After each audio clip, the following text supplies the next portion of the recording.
ndaperera pauri wazadzisa upenyu hwangu wanga uri gasva wazadzisa upenyu hwangu Jesi wanga uri gasva wazadzisa upenyu hwangu wanga uri gasva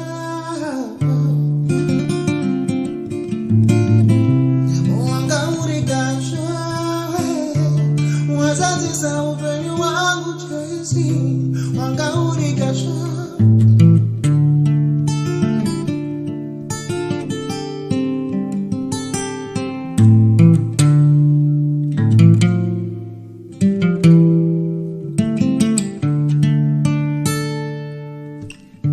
ungonzwa kuti tapesana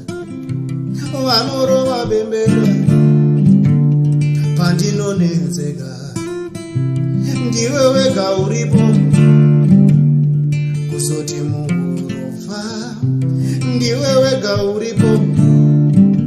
ndiwe mbavho yangu ndiwe shore yangu ndiwe mumwe wangu ndiwe wega uripo ndiwe mbavho yangu ndiwe shore yangu ndiwe mumwe wangu ndiwe wega uripo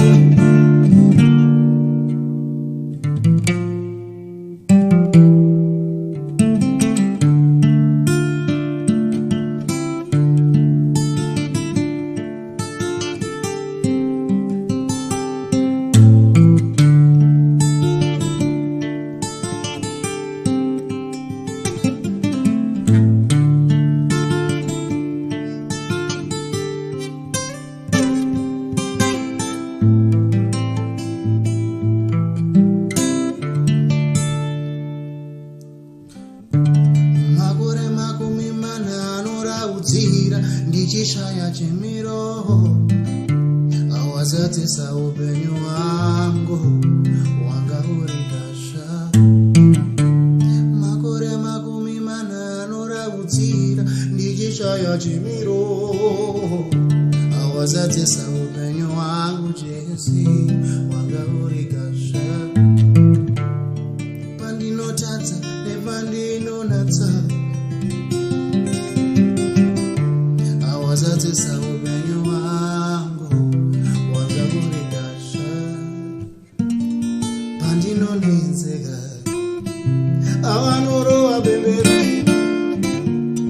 pese pandinosuva vanorova bembera ndiwe mbavho yangu